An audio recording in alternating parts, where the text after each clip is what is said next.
नमस्कार दोस्तों। आज हम बात करेंगे भारत की राज्य व्यवस्था के सिलेबस के विषय में। तो आइए विषय सूची हम जानते हैं। पहले संवैधानिक की विषय सूची 11 भागों में विभक्त है। तो पहला कुछ इस प्रकार है संवैधानिक ढांचा। इसमें जो है आपके 11 चैप्टर आते हैं। दूसरा है सरकार की कार्य प्रणाली या सरकार की प्रणाली, ये इसमें 5 विषय आते हैं या 5 चैप्टर आते हैं। केंद्र सरकार, इसमें 13 चैप्टर आपके आते हैं। राज्य सरकार, इनमें आपके 8 चैप्टर आते हैं। और 5वां है स्थानीय सरकार, इनमें 2 चैप्टर आते हैं।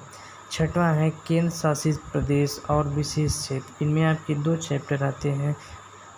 7वां है संवैधानिक निकाय, इनमें आपके 10 चैप्टर आते हैं। 8वां है गैर संवैधानिक निकाय, इनमें आपके 8 चैप्टर आते हैं। 9वां है अन्य संवैधानिक निकाय, इनमें आपके भी 7 चैप्टर आते हैं।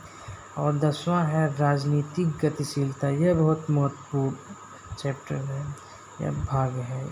इनमें आपके 9 चैप्टर आते हैं। इनमें जैसे कि चुनाव प्रचार के दौरान जो भी कार्य होता है, सुधार, ये सब वगैरह आते हैं।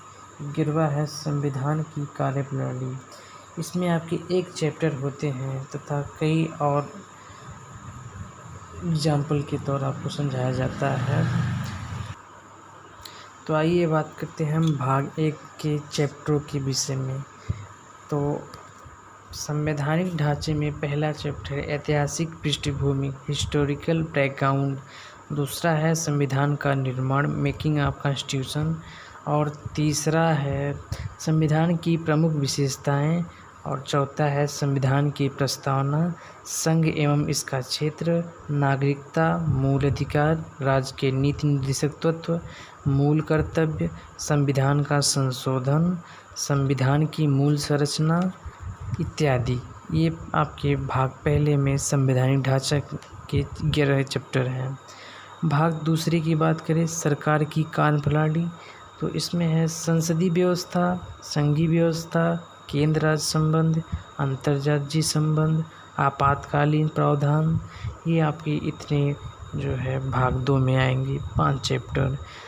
अब भाग तीसरे की बात करते हैं केंद्र सरकार, राष्ट्रपति, उपराष्ट्रपति, प्रधानमंत्री, केंद्रीय मंत्रिपरिषद, मंत्रिमंडलीय समितियां, संसद, संसदीय समितियां, संसदीय मंच, संसदीय समूह, उच्चतम न्यायालय, न्यायिक समीक्षा, न्यायिक सक्रियता।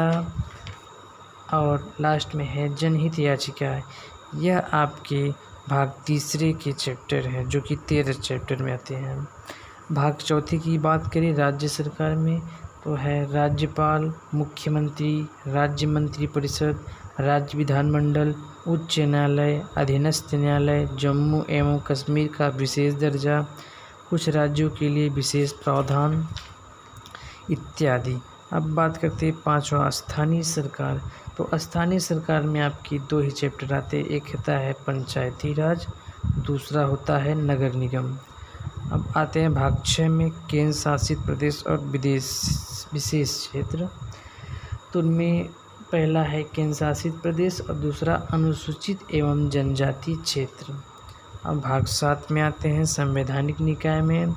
तो संवैधानिक निकाय में आपका हो जाएगा पहला चैप्टर निर्वाचन आयोग, संघ लोक सेवा आयोग, राज्य लोक सेवा आयोग और वित्त आयोग, अनुसूचित जातियों के लिए राष्ट्रीय आयोग, अनुसूचित जनजातियों के लिए राष्ट्रीय आयोग, भाषाई अल्पसंख्यक वर्गों के लिए विशेष अधिकारी, भारत का नियंत्रक एवं महालेखा परीक्षक, भारत के महान्यायवादी, राज्य का महाधिवक्ता इत्यादि। अब भाग 8 में आपका आता है गैर संवैधानिक निकाय में 8 चैप्टर हैं जो कि पहला है नीति आयोग, राष्ट्रीय मानवाधिकार आयोग, राज्य मानवाधिकार आयोग, केंद्रीय सूचना आयोग, राज्य सूचना आयोग, केंद्रीय सतर्कता आयोग, केंद्रीय अन्वेषण ब्यूरो, लोकपाल एवं लोकायुक्त।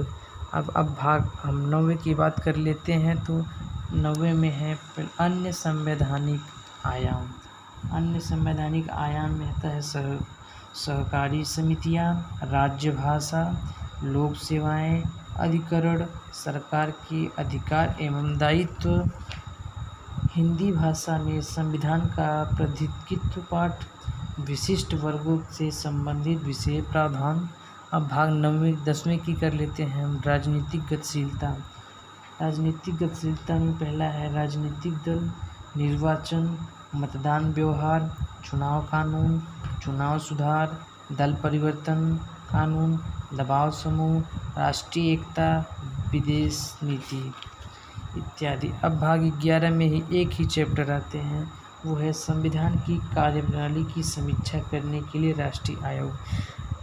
भाग 11 में केवल संविधान की कार्यप्रणाली, किस तरह से संविधान कार्य करता है, उसके ही अनदेखी कुछ परिशिष्ट के माध्यम से ज्ञात किए हैं इत्यादि। धन्यवाद।